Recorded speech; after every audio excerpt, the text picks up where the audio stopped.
Welcome to Day.Sports. It is the best time of the year to be a footy fan. Origin Game 3 is just about here and it's going to be absolutely massive.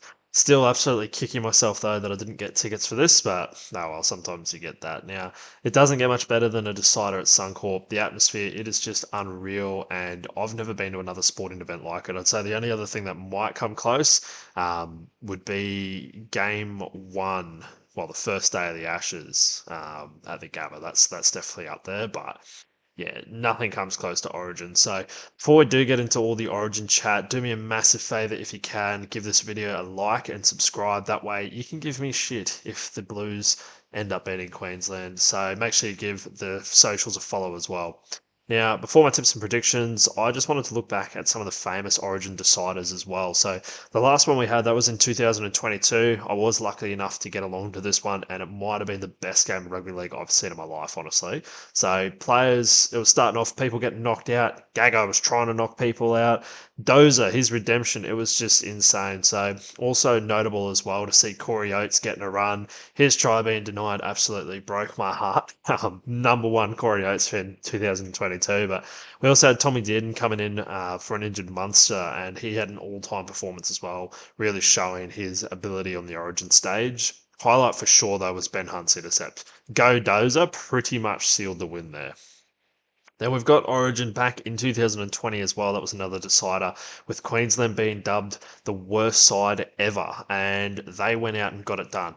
So Bender Munster, he made an appearance after the grand final win they had, and yeah, all the news about him asking to stay longer so he could just keep kicking on with the boys and stay on the piss the whole time is one of the all-time yarns about Origin, honestly. Now, if you go through the Queensland team list as well for Game 3, it is such a strange one. Like, that team is so odd. All the negative press came back to bite them in the arse, though, with Mad Dog putting in an absolute all-time performance to get the job done and prove everyone wrong when no one gave him a chance to win that series as well. So, Sly Old Wayne, he managed to get it done. He got it done in the coaching gig again. Now, I'm not trying to hide my massive Queensland bias at all, but it's hard not to mention the series in 2005 as well. So Joey Johns, he was coming back into a blue side after a string of injuries. I'm pretty sure the year before had a knee, broke his jaw, playing barely any footy, but they decided to bring him in.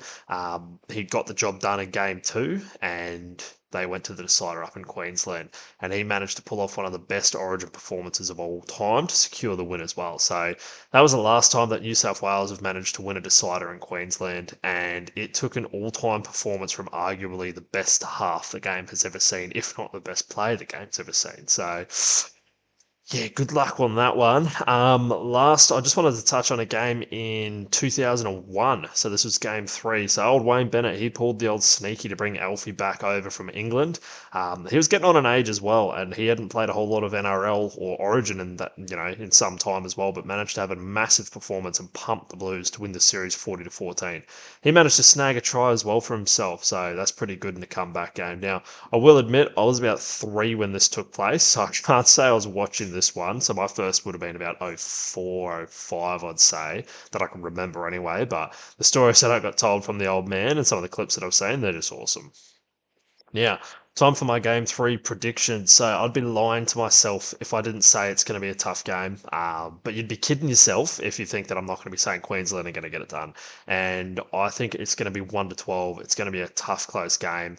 We're currently $1.80 favourites as well, and I'm also going to go with the hammer to get over the line for a 4-pointer and snag the Wally Lewis medal on top of that, because he scored 3-4 tries in the first game, injured a little bit in the second, but still came out, still scored, got a job done.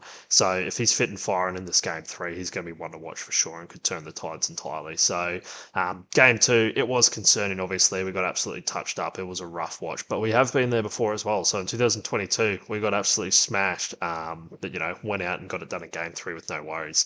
Obviously, huge advantage as well for Queensland being at Suncorp. The crowd is going to be absolutely going off, and it's going to be deafening, and they're going to prop it against the New South Wales side as well. So Queensland, they're going to be getting lifted up by the crowd for sure. Almost ends up being a forwards versus backs battle, though. New South Wales in both games have been elite through the middle and given us a lot of trouble.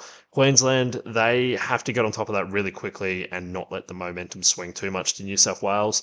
Angus Crichton as well, he needs to be shut down as soon as possible on the edge. He cannot be given the room to run at DC all night like he did in game two.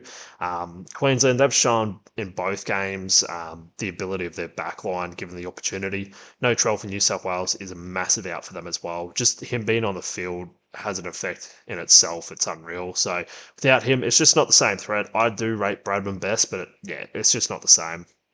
Queensland bringing in Cobbo and Gagai, that just brings in a ton of experience, great defense from both of them, and some X factor there as well. So Queensland mode Gags, he is just a machine.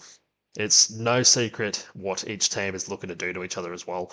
A wild card, though, is Ponga being named on the bench for Queensland. We'll find out after kick-off exactly where he's going to be slotting into that team, but that gives Queensland some serious X factor. Like, there's some serious game changers out there. You've got Ponga, Walsh, and Hammer. Yeah, good luck with that, trying to shut all them down. So if any of them are supporting the forwards or running off dead and anything like that, they could just bust the game wide open. So it could end up spreading New South Wales extremely thin as well, trying to shut down all of them. That many dangerous attackers out on the field, especially if they all end up out there at the same time. So the experience as well definitely goes towards the Queensland team. You've got guys like DC, who is the fastest player to touch the field when he's in a maroon jersey. But also, yeah, Ben Hunt, Capewell, you got Kafusi. All these guys have been doing it for a long time and have a lot of experience at the highest level and at an origin level as well. So, yeah, work is going to be cut out for Mitchy Moses and the New South Wales team. Mitchy Moses, he had an unreal game too, but the pressure is going to be massive. Like, he's going to have a Joey level performance to get it done for New South Wales.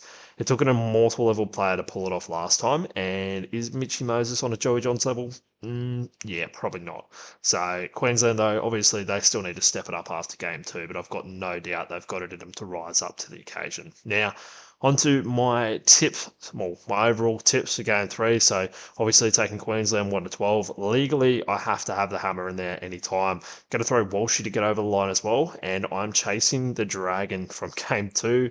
Angus Crichton, I'm going to put him down to score at any time as well. So that pretty much wraps it up for Origin Game 3. Super keen for it. It's going to be massive. My round 20 tips, they're going to come out on Thursday as well, so make sure you keep an eye out for that. Have a good one. Go Queensland, and catch you next time.